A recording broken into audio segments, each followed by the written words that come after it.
evening, everyone.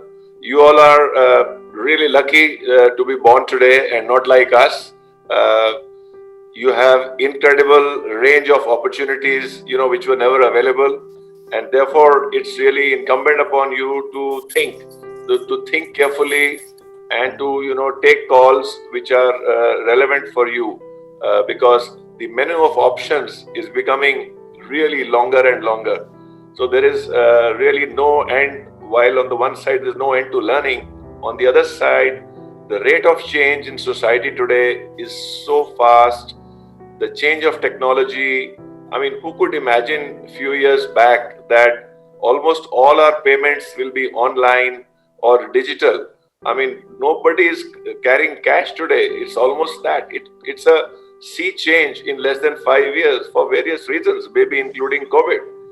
So therefore, this is the time when I urge all of you to think very carefully that this rate of change, which is terribly fast in the last 5 years, is going to get even faster as we go forward. So we must step back, reflect, think carefully, and see that what we do today should carry us for the next 5, 10, 15 years. And then, of course, you keep on learning, unlearning, relearning, and so on. So future skills. So let's look at what do we mean by future. So future is not today. Future is what will come.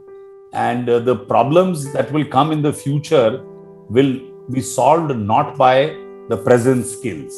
It's something like the future strains of viruses or whatever type they are. They have not been invented yet. They will come into being in the future. So as they say, even Einstein said that you cannot solve it at the same level at which you created it. So the future में जो problems आएंगी उनको current solution से solve नहीं किया जा सकता. So education has also now moved, or I will use the word skills. The skills have moved to that area which is still not come. So you have to be actually trained to unlearn what you have learned, and you have to learn as the challenges come. So now education is not कि एक बार education हो गई so you can use that forever. You have to solve the future, and wherever you get employed or you are employed yourself, you will have to be generating new solutions for the new problems.